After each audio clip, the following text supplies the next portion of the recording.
Deoband area আছে, দেওবন এলাকার একটা চর এরিয়া আছে, চর এলাকা বুঝেননি?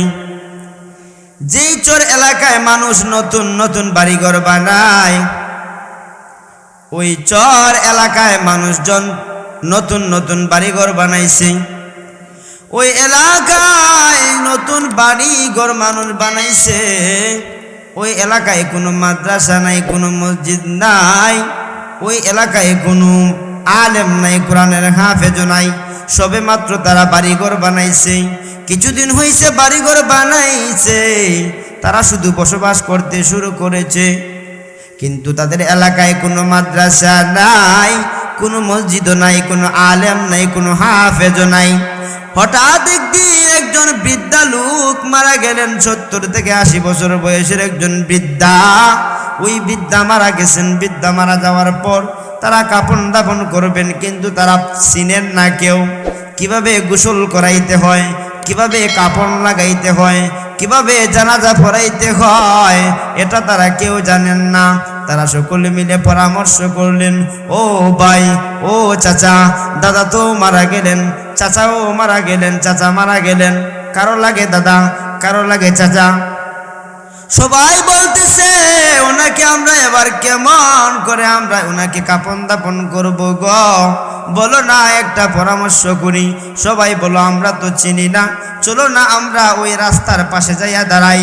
গ্রামের মানুষ শহরে যায়, শহরের মানুষ গ্রামে যায়। যদি এই রাস্তার মধ্যে কোনো জাননেওয়ালা ব্যক্তি পাওয়া যায়, ওনার কাছ থেকে আমরা সহযোগিতা নিব, নিয়ে আমরা ওই বৃদ্ধাকে কাফন দাফনের ব্যবস্থা করব। লাশটাকে নিয়ে সবাই রাস্তার পাশে দাঁড়ায় রইলেন। অনেক মানুষ আয়, গ্রামের মানুষ শহরে যায়, শহরের মানুষ গ্রামে যায় গো, কিন্তু কোনো মানুষ জাননেওয়ালা পাওয়া যাইতেছে না। হঠাৎ একজন আলেম আইতেছেন। আলেম কে আসতেছেন? আমার কথা আপনারা বুঝেননি? গ্রাম থেকে একজন হুজুর, একজন আলেম শহরে যাইতেছেন। হুজুরকে ডাক দেন, হুজুর আমরা বড় মুসিবতে পড়ছি, বড় বিপদে পড়েছি গো, আমাদেরকে একটু সহযোগিতা করেন না। বলে কি হয়েছে? বলে উনি মারা গেছেন।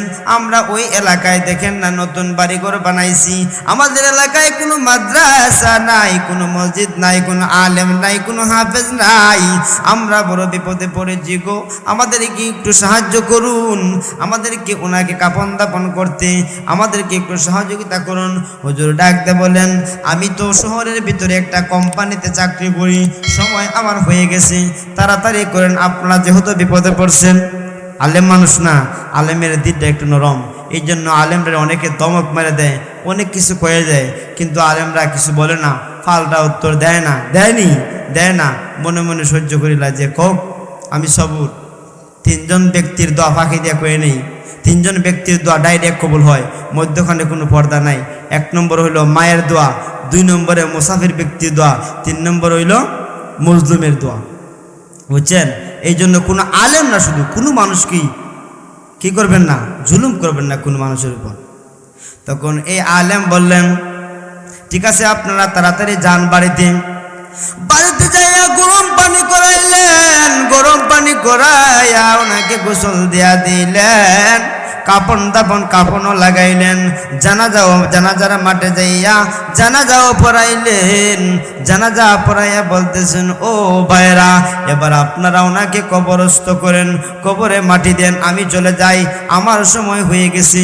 তারা ডাকতে বলে, হুজুর দয়া করে যদি একটু কবরে রেখে যাইতেন অনেক উপকার হইতো, আমরা জানি না গো কেমন করে ওনাকে কবরে রাখবো, দয়া করে আপনি একটু রেখে যাইতেন, আমাদের অনেক ভালো হইতো।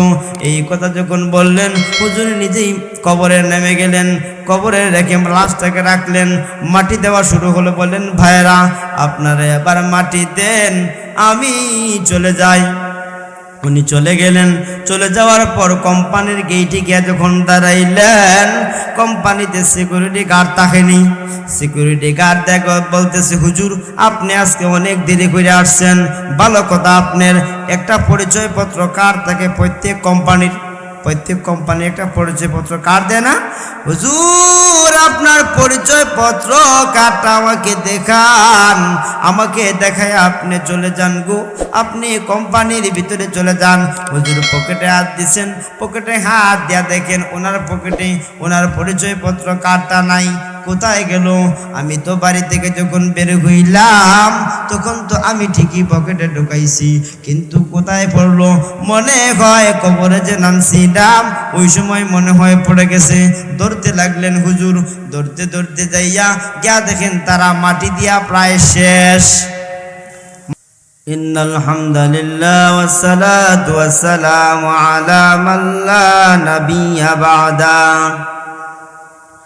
أعظم الخلق وأشرف الخلق وأحسن الخلق وأجمل الخلق وأنور الخلق وأكمل الخلق من الحسن والصدارة والولاية والحكاية والهداية والأمانة والإمامة هو أدوة ندمة قدبة رتبة أسوة حسنة سعد إلى سدرة المنتهى في ليلة المعراج في ليلة المعراج كشف الدجى ثم دنا ثم دنا ثم دنا فتدلى فكان قاب قوسين أو أدنى صلى الله عليه وعلى آله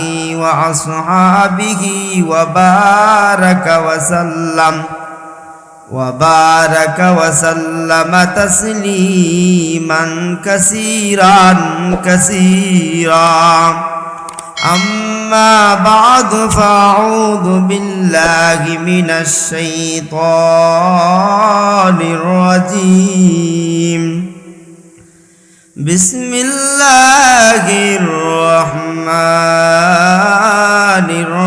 الرحيم وقضى ربك ألا تعبدوا إلا إياه وبالوالدين إحسانا صدق الله العظيم وصدقك رسوله النبي الكريم ونحن على ذلك لمن الشاهدين والشاكرين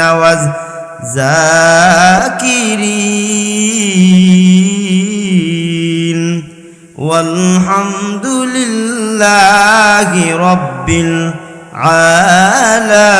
العالمين मैं तालिब मौला हो मेरे इश्क निराला मैं तालिब मौला हो मेरे इश्क निराला है जुमला जहां जिसके तजल्ली से उजाला है जुमला जहां जिसके तजल्ली से उजाला मैं दर्द जगा गैर खुदा यार नदारे मैं दर्द जगा गैर खुदा यार नदारे जुजियाद खुदा ही दिगर कार नदारे जुजियाद खुदा ही दिगर कार नदारे ला इलाहा इल्लल्लाह सबाई ला इलाहा इल्लल्लाह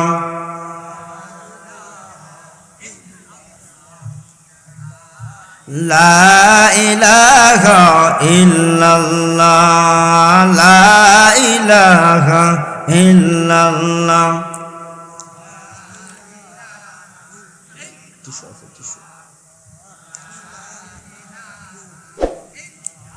अल्लाह ने मक्का ही में एक काबा बनाया अल्लाह ने मक्का मक्का में एक काबा बनाया, उस काबे का काबा तेरे मरकद को बनाया। हर साल हाजी चले जा राह मदीना, दिखला दे मुझे मंजर गुलजार मदीना, दिखला दे मुझे मंजर गुलजार मदीना। सुल्तान का सुल्तान है सुल्तान मदीना, सरकार का सरकार है सरकार मदीना। ए ख़त्म रसूल फ़ख्र उमम शाह मदीना, ए ख़त्म रसूल फ़ख्र उमम शाह मदीना, दिखला दे मुझे मंजर गुलजार मदीना।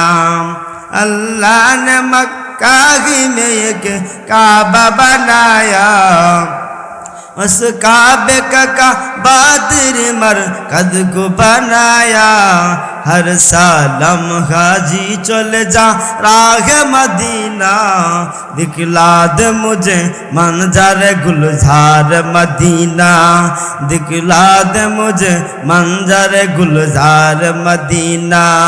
सुल्तान का सुल्तान है सुल्तान मदीना, सरकार का सरकार है सरकार मदीना। ला इलाहा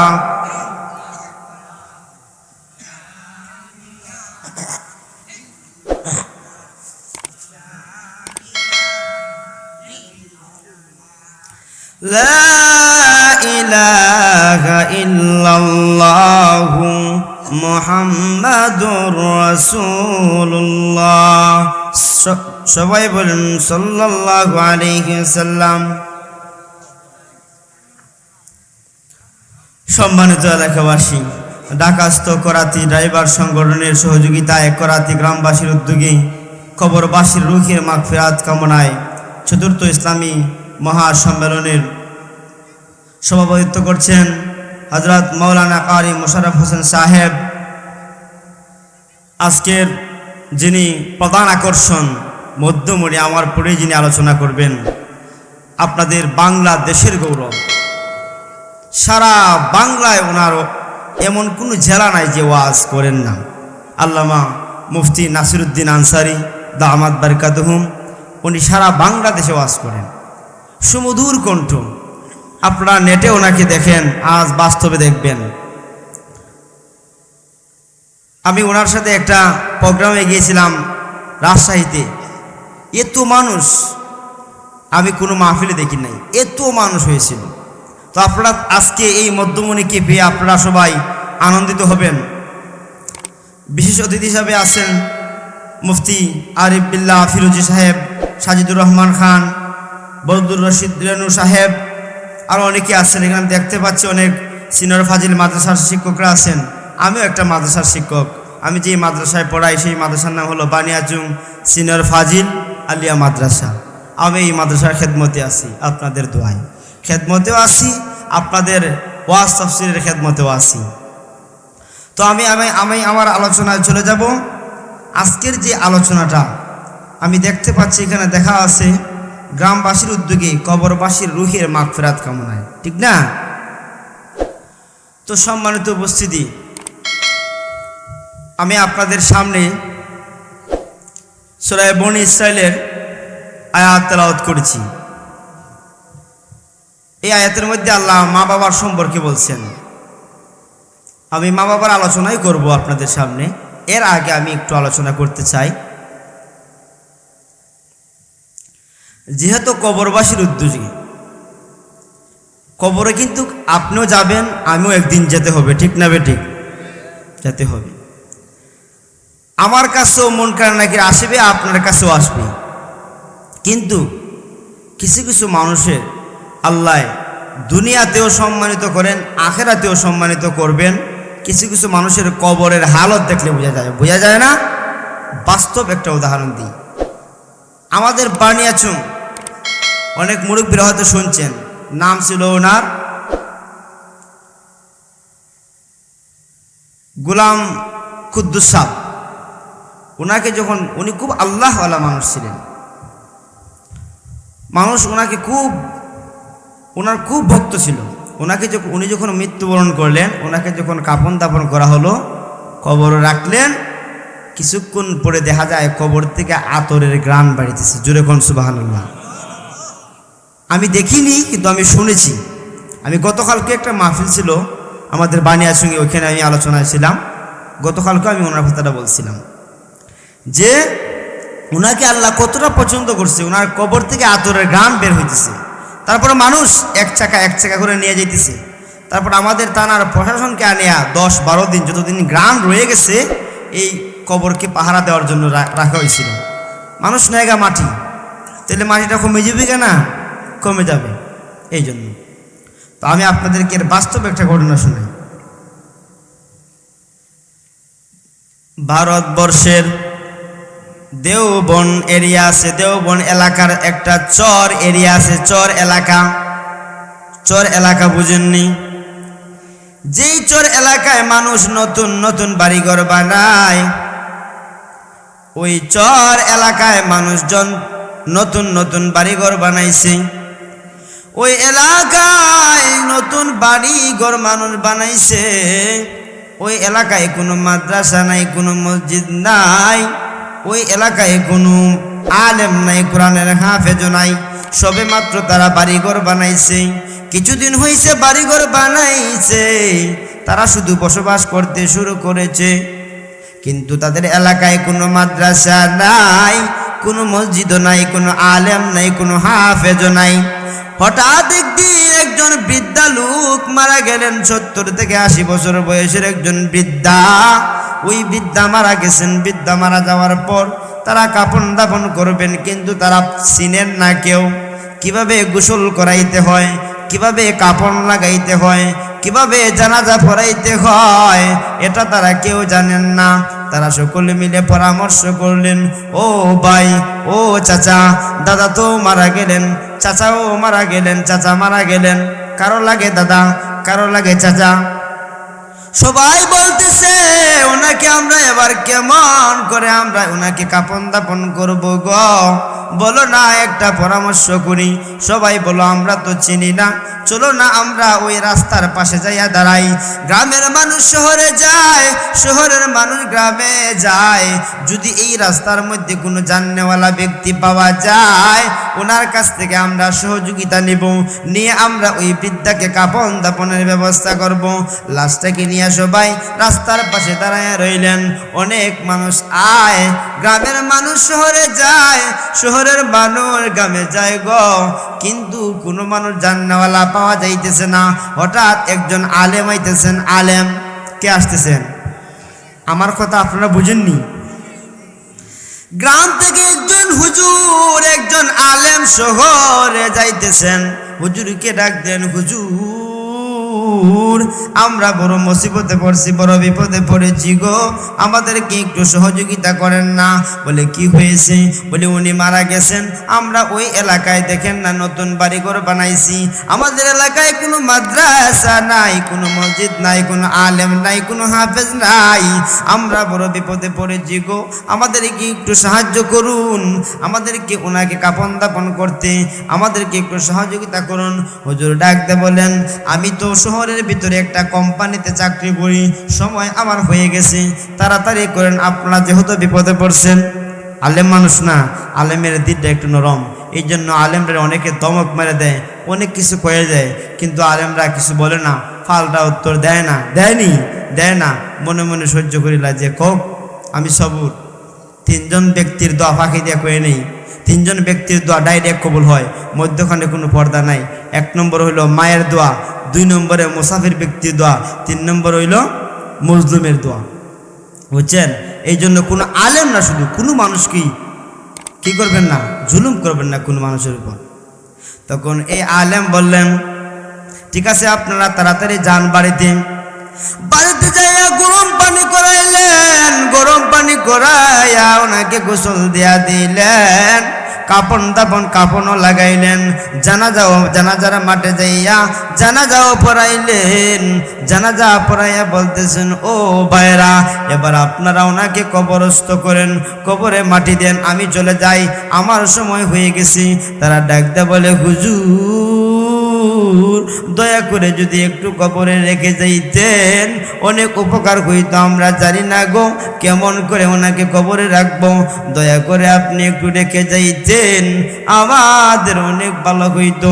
এই কথা যখন বললেন, হুজুর নিজেই কবরে নেমে গেলেন, কবরে রেখে লাশটাকে রাখলেন, মাটি দেওয়া শুরু হলো। বললেন, ভাইরা আপনারা এবার মাটি দেন, আমি চলে যাই। উনি চলে গেলেন। চলে যাওয়ার পর কোম্পানির গেইটে গিয়ে যখন দাঁড়াইলেন, কোম্পানিতে সিকিউরিটি গার্ড থাকেনি। সিকিউরিটি গার্ড দেখো বলতেছে, হুজুর আপনি আজকে অনেক দেরি করে আসছেন, ভালো কথা, আপনার একটা পরিচয়পত্র কার্ড থাকে, প্রত্যেক কোম্পানি একটা পরিচয়পত্র কার্ড দেয় না? হুজুর আপনার পরিচয়পত্র কার্ডটা আমাকে দেখান, আমাকে দেখায় আপনি চলে যান গো, আপনি কোম্পানির ভিতরে চলে যান। হুজুর পকেটে হাত দিছেন, পকেটে হাত দিয়া দেখেন ওনার পকেটে ওনার পরিচয়পত্র কার্ডটা নাই। কোথায় গেল? আমি তো বাড়ি থেকে যখন বের হইলাম তখন তো আমি ঠিকই পকেটে ঢুকাইছি, কিন্তু কোথায় পড়লো? মনে হয় কবরে যে নামছিলাম ওই সময় মনে হয় পড়ে গেছে। ধরতে লাগলেন হুজুর, ধরতে যাইয়া গিয়া দেখেন তারা মাটি দিয়া প্রায় শেষ। তারা খুদা লাঠি লইয়া যখন যাইবিগা বাড়িতে, উনি ওই সময় গিয়ে উপস্থিত। এ ভাইরা, আমি আপনাদেরকে এত বড় উপকার করলাম, আপনারা আমার একটা উপকার করেন গো। বলে, কি উপকার? বলে, আপনারা যে উপকারটা করবেন, আমি আপনাদের কত বড় একটা উপকার করলাম, কিন্তু আমি আপনাদের লাশে যখন কবর নিয়ে নামছিলাম মনে হয় আমার পরিচয়পত্র কার্ডটা পড়ে গেছে। আমি যেই কোম্পানিতে চাকরি করি এই কোম্পানির কার্ড একটা ছিল আমার পকেটে, এটা হলো পরিচয়পত্র কার্ড। এই কার্ড দেখাইয়া ঢুকতে হয়, আবার বের হইতে হয়। ও ভাই একটু উপকার করো না, আমার কার্ডটা দেও না। আমার কার্ডটা আনতে গেলে কবরটা একটু ফাঁক করতে হবে, একটু মাটি সরাইতে হবে, দুই একটা বাঁশ সরাইতে হবে, সরাইয়া আমার কার্ডটা আনতে হবে, এই উপকারটা আপনারা করুন। এমন কথা যখন বললেন, বলার পর অনেকে বলতেছে উনি আমাদেরকে অনেক বড় উপকার করছে, এতটুকু উপকার যদি আমরা ওনাকে না করি কেমন হয়? যা ওনাকে অনুমতি দেওয়া হলো, আপনি নিয়ে আসেন। একটু মাটি সরাইলেন, একটা দুইটা বাঁশ ও সরাইলেন। আচ্ছা বলুন তো, বাঁশ যদি আমরা দেশে এইভাবে সরানোর পর আমরা কবরের ভিতরটা দেখতে অন্ধকার লাগবে নাকি আলোয় ঝলমল লাগবে? বুঝে থাকলে বলুন। অন্ধকার লাগবে না? এ কিশোরগঞ্জের মুসলমান, বাস্তব ঘটনা কি বলবো। ওই কবরের ভিতরে, ওই বিদ্যার কবরের ভিতরে কোনো অন্ধকার নাই, জলমল জান্নাতি আলো জলমল করতেছে। শুধু জলমল আলো নয়, গান বের হইতেছে, গান সুগ্রান আতরের গান বের হইতেছে। হুজুর দেখতে পাইলেন কবরের ভিতরে ওই জলমল আলোর কারণে স্পষ্ট দেখা যায় ওনার কাঠটা তিনি নিয়ে আসলেন আর বললেন, ভাই আপনাদের এই ব্যক্তি কেমন আমলদার ছিল আমি জানি না, ওনার কবরের মধ্যে দেখেন কি সুন্দর গ্রান আর কি জলমল আলো জ্বলতেছে। এমন একটা ঘটনা যদি ঘটে আপনাদের এলাকায়, এই সংবাদটা কি এলাকার ভিতরে থাকবে নাকি অত্র এলাকা সরাইয়া যাইবে? এই ঘটনাটা অত্র এলাকা মুহূর্তের ভিতরে সংবাদটা ছড়িয়ে গেল।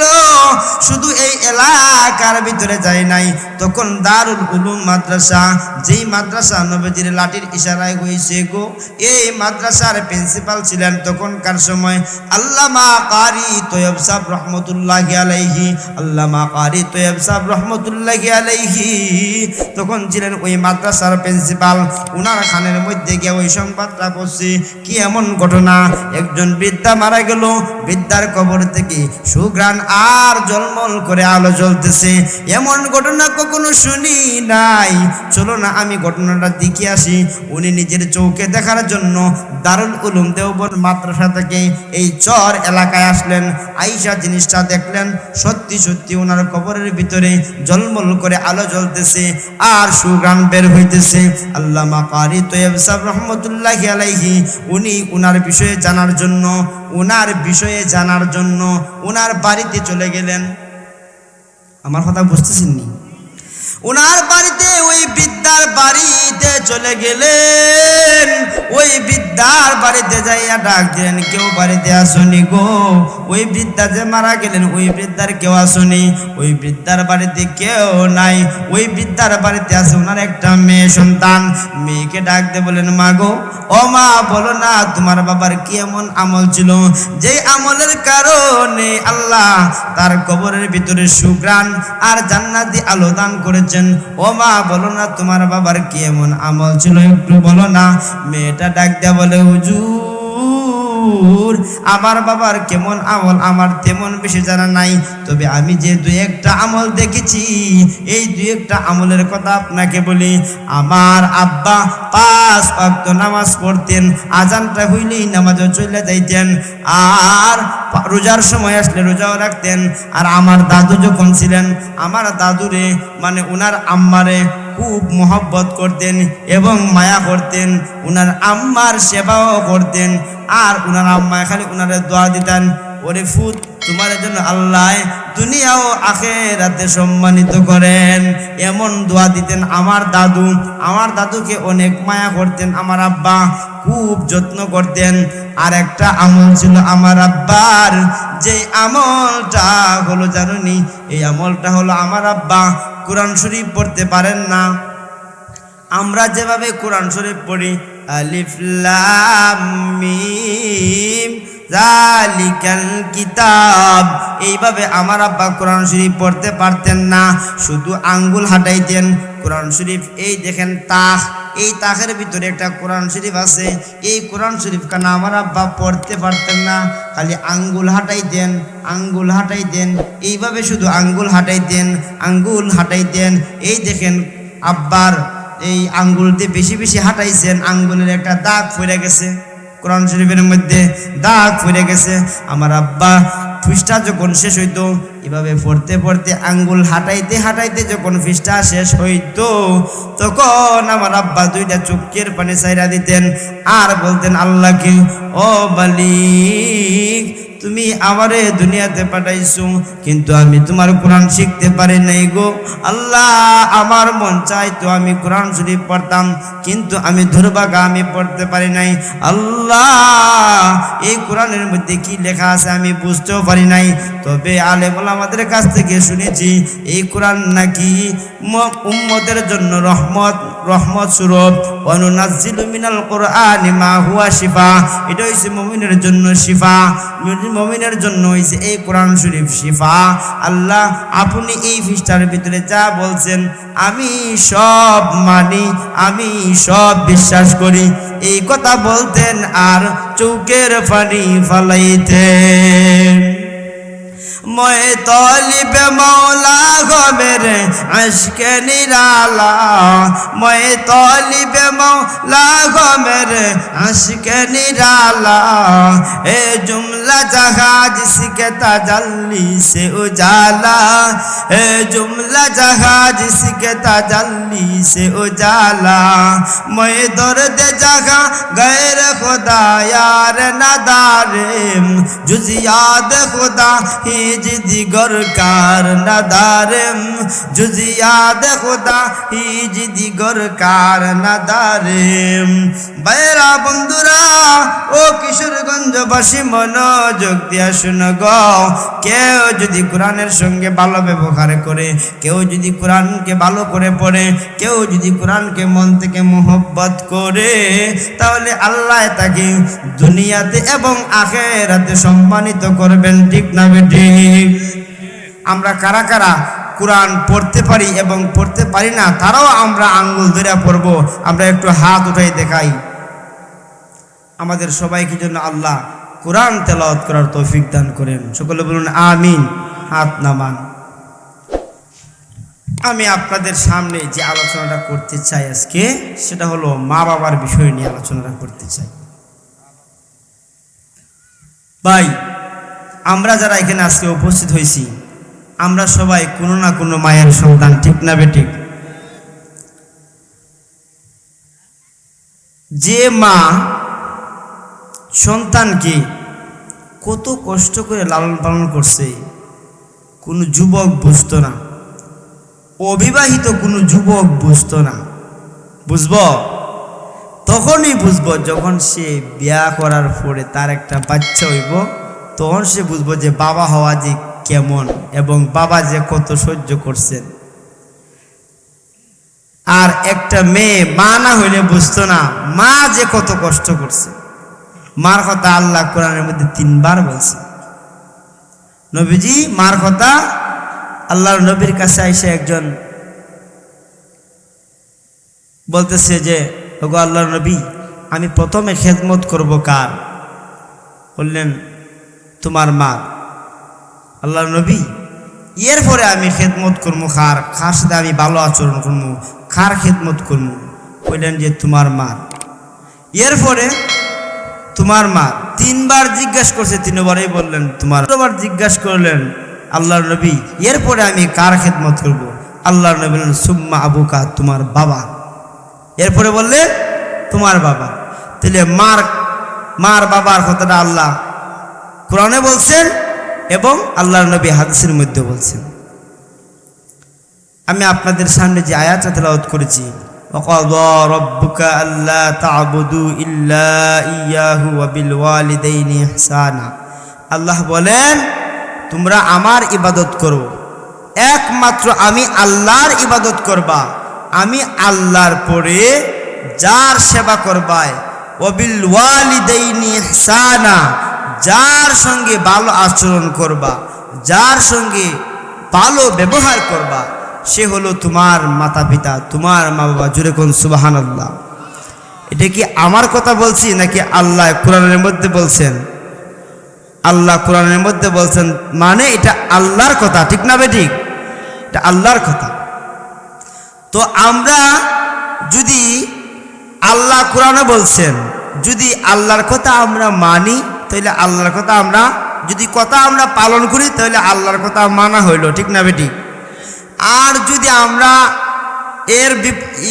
যে কথাগুলো আল্লাহ বলছেন, এই কথা যদি আমরা আমল না করি, মা বাবার সঙ্গে যদি ভালো ব্যবহার না করি, তাহলে আল্লাহর কথার পক্ষে গেল না বিপক্ষে গেল?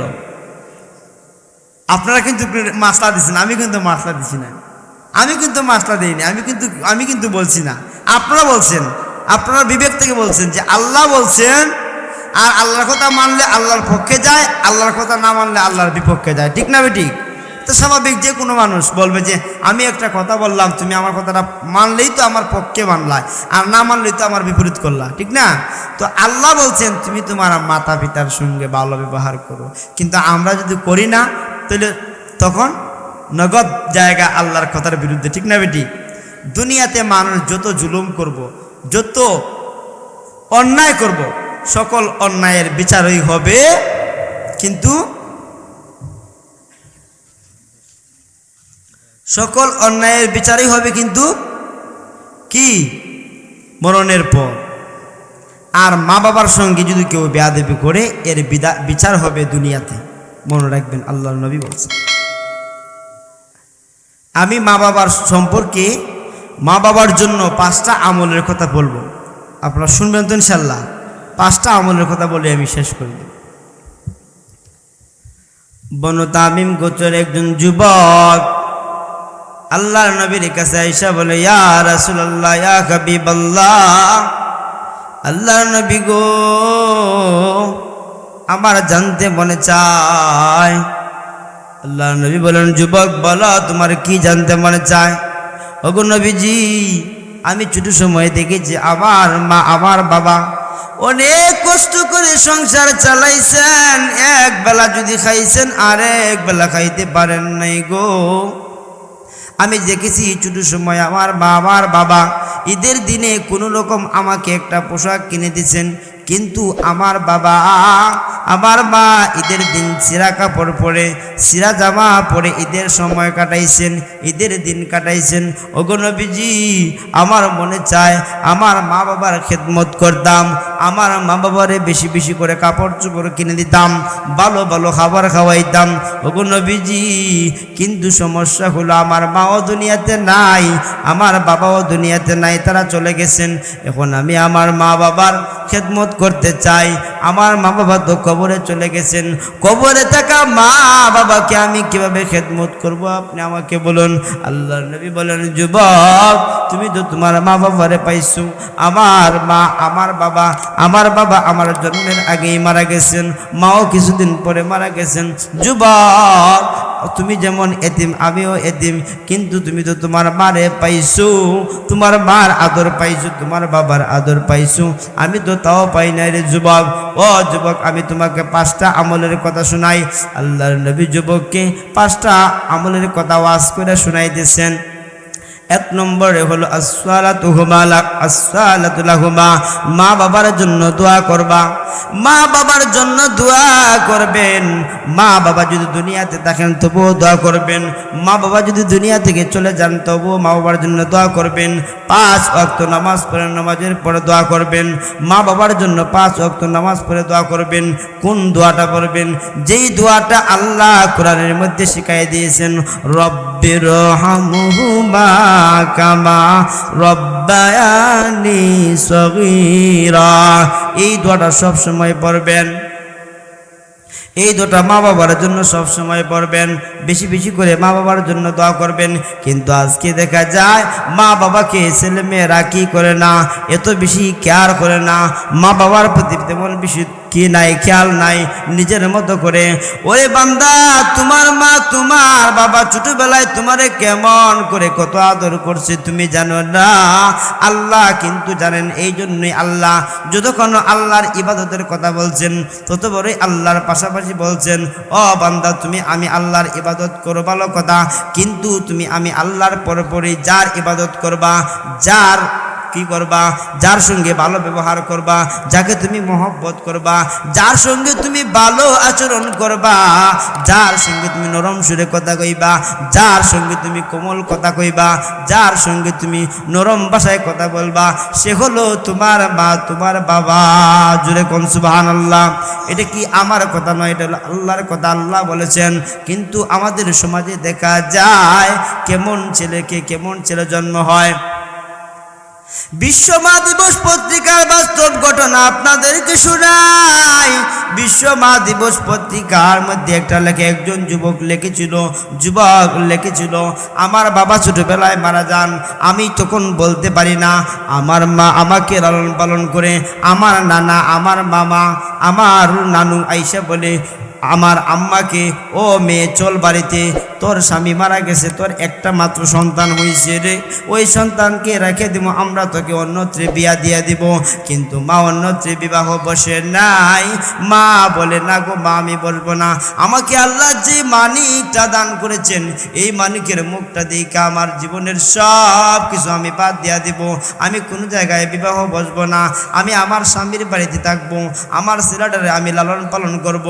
এমন কথা যখন বললেন, এই কথা বলে তিনি রাখলেন, ছেলেকে লালন পালন করতে শুরু করলেন। ছেলে একটু বড় হলো, স্কুলে দিলেন। স্কুলে দেওয়ার পর যখন ছেলে পড়তে লাগলো, ছোট্টবেলা যখন ছেলেটা ছোট্ট ছিল তখন সে প্রাইমারি স্কুলে পড়তো। প্রাইমারি স্কুল শেষ করলো, হাই স্কুল গেল, হাই স্কুল শেষ করে কলেজে গেল, কলেজ শেষ করে ইউনিভার্সিটিতে গেল। ইউনিভার্সিটিতে যখন গেল তখন যাওয়ার পর এর আগে যখন স্কুলে পড়তো তখন তার মা তাকে দেখার জন্য যেত, স্কুলে যাইতো, কলেজে যাইতো তারা দেখার জন্য। তখন তার বন্ধুরা বলতো, ও বন্ধু, তোর মারে বলিস জন্য স্কুলে আসে না। কয় কেন? কয় তোর মার দেখছি একটা চোখ নাই, বড় একটা গর্ত দেখা যায়, ভয় লাগে, তোর মারে বল তোর মা যেন আসে না, তোর মারে আমরা ধরাই, ভয় লাগে।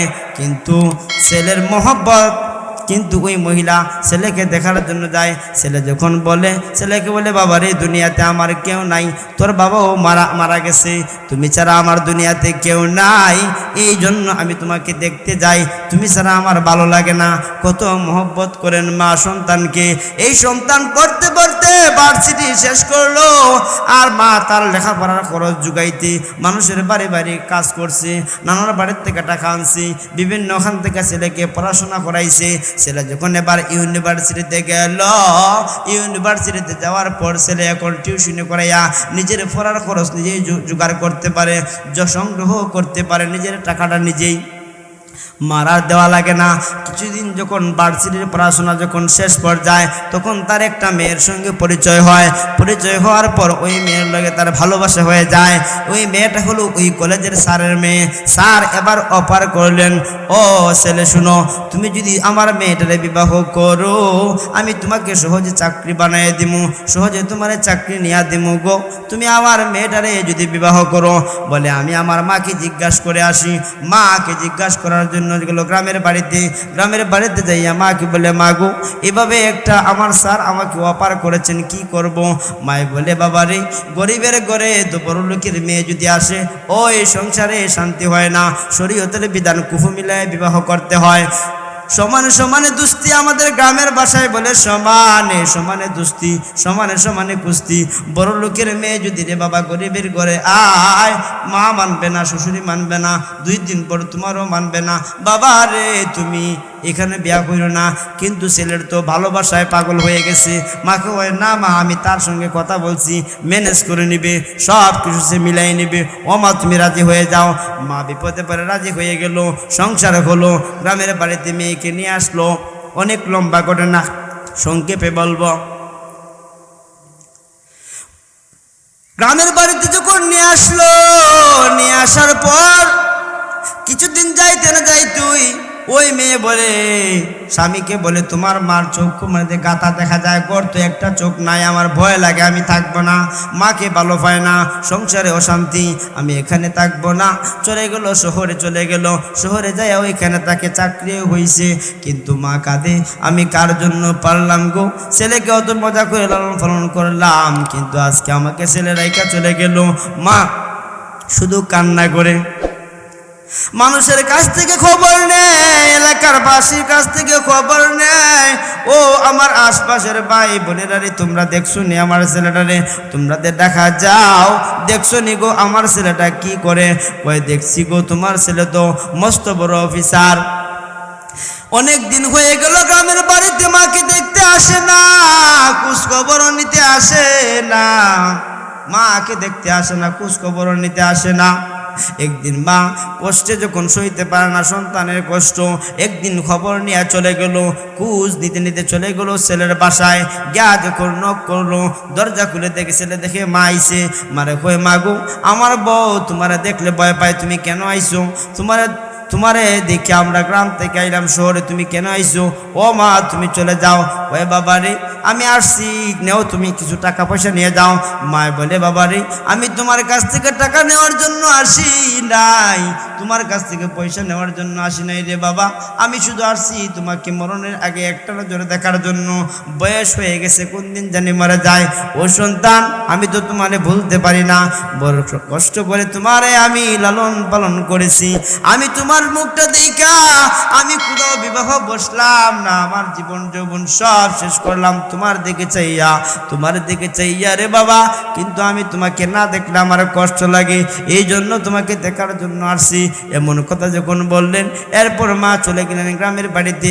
ছেলে কিন্তু মার খবর নেয় না, এমনটা যদি কয় তে কিন্তু ঠিক হবে না, আল্লাহ কিন্তু তোমাকে একদিন না একদিন এর বিচার করবে।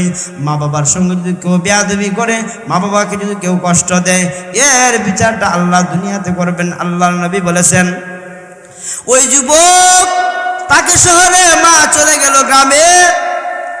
ওই ছেলে একদিন তার গ্রামের পাশের গ্রামে একটা অনুষ্ঠান হয়েছে, ওই অনুষ্ঠানে গেল। অনুষ্ঠানে যাইয়া সে প্রধান অতিথি হিসাবে গেছে। সে ভাবলো, আমি যখন আসছি আমার গ্রামের পাশের এলাকায় আসছি প্রধান অতিথি হিসাবে। এখানে অনুষ্ঠান শেষ করে চলে গেল নিজের গ্রামে। ভাবলো যে মা মনে হয় আছে, মাকে গিয়া দেখি, কিন্তু মার কোনো খোঁজখবর নাই। মার সাথে টেলিফোনও করে না, কোনো খোঁজখবর নাই, কোনো কিছু নাই। বাড়িতে গেল, বাড়িতে যাইয়া গিয়া দেখে কি বাড়িতে কেউ নাই। মা মা করে ডাকে, মা তো ঘরে নাই, মা তো মা শুনে না, মা ঘরে নাই। হঠাৎ করে একজন মহিলা জবাব দিছে। মহিলা জবাব দেওয়ার পরে বলে তুমি কে? মহিলা বলে তুমি কে? আমার মারে আমি দেখার জন্য আসছি, আমার মা কই? কই তুমি তোমার মা? আমি ওই তোমার মা হলো আমার ফুফু, আমি তোমার মামা তো বোন, কিন্তু আমার ফুফু কে তুমি আজকে দেখার জন্য আইছো, আমার ফুফু তো দুনিয়াতে বেঁচে নাই। একবার ছেলে হাউমাউ করে কান্না শুরু করছে। এখন কানলে কি আর হবে নি? এখন কানলে তো আর হবে না। এবার যখন শুরু করলো তখন তার ফুফাতো বোন বলতেছে, ও ভাই নেও, তোমার আম্মু আমার ফুফু একটা চিঠি দিয়া গেছেন, এই চিঠিটা তুমি পড়ো, তোমাকে দিছেন। চিঠিটা আবার খুললো, চিঠিটা হাতে নিয়ে পড়ে, বাবা রে, প্রাইমারি স্কুলে যখন যাই তোমাকে দেখার জন্য তোমার বন্ধুরা বলতো তোর মার চোখের মধ্যে গর্ত, তোর মার চোখ নাই, তোর মাকে বল না আসার জন্য। হাই স্কুলে তুমি গেছো, তোমার বন্ধুরা বলছে তোর মাকে আমরা ডরাই রে ভাই, তোর মারে বল না আসার জন্য। কলেজেও বলছে। এবার যখন আমরা কি করলাম, ওনাকে যখন এভাবে করলো, কিন্তু রে বাবা তুমি তো কোনোদিন আমাকে জিজ্ঞাসা করো না, কোনোদিন তুমি আমাকে জিজ্ঞাসা করো না মাগো তোমার চোখটা কোথায়। আজকে আমি চিঠির মাধ্যমে তোমাকে জানাইয়া গেলাম আমি দুনিয়াতে হয়তো আমি নাই, তুমি আমাকে পাইবা না, আমি মরে গেছি। মরণের আগে চিঠিটা আমি লিখে গেলাম, এই চক্ষুটা আমি কেন নাই আমি আজকে জানাইয়া গেলাম। তুমি ছোট সময় যখন তোমার ছিল, তুমি তখন ছোট, তোমার মনে নাই, তখন তোমার টাইফয়েড জ্বর হয়েছিল। টাইফয়েড জ্বর হইলে মানুষের যে কোনো একটা অঙ্গ চলে যায়। ওই বাচ্চাটার, ওই ছেলেটার একটা চোখ নষ্ট হয়ে গেছিল। ডাক্তার বলল, ও মহিলা তোমার ছেলের চোখ একটা নষ্ট হয়ে গেছে, একটা চোখের দরকার। আমি তখন ডাক্তারকে বলেছিলাম, ডাক্তার আমার দুনিয়াতে কেউ নাই, আছে শুধু একটা সন্তান, আমার এই সন্তানের জন্য একটা চক্ষু না, যদি দুইটা চক্ষু আমার দিতে হয় আমি দুইটা চক্ষু দিয়া দেব গো, তবু আমার সন্তানকে তোমরা ভালো করে দাও। এভাবে যখন বললেন, বলো আপনার একটা চোখ লাগবে, তখন রে বাবা আমি একটা চক্ষু দিলাম। এই চক্ষুটা তোমার চোখে লাগাইছিল তোমার চোখে, কিন্তু এই কথাটা তুমি কোনোদিন আমাকে জিজ্ঞাসা করো নাই, আমি বলিও নাই, আর তুমিও আমাকে জিজ্ঞাসা করো নাই। আজকে চিঠির মাধ্যমে আমি তোমারে জানাইয়া গেলাম। তাইলে আমরা কি বুঝলাম? মা বাবার সাথে এরকম যেন আমরা না করি, বুঝছেন নি? পাঁচটা আমলের মধ্যে এই সমস্ত যারা হয়ে গেছে, আমরা সবসময় মা বাবার জন্য দোয়া করব। 1 নম্বরে মা বাবার জন্য দোয়া করব। 2 নম্বরে হলো মা বাবার জন্য দান করব। দুনিয়াতে আসেন তাদের জন্য দান করবেন, যারা চলে গেছেন তাদের জন্য দান করবেন, দোয়া করবেন, দান করবেন। মার আত্মীয়দের সঙ্গে ভালো ব্যবহার করবেন, বাবার আত্মীয়দের সঙ্গে ভালো ব্যবহার করবেন, মা বাবার বন্ধু বান্ধবদের সঙ্গে ভালো ব্যবহার করবেন।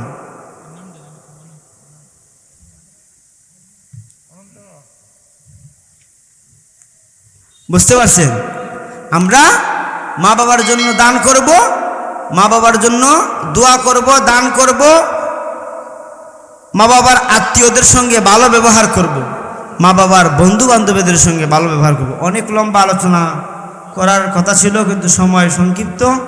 হয়তো আমার পরে আরেকজন করবেন, এরপরে হয়তো আনসারি হুজুর আসবেন নাকি।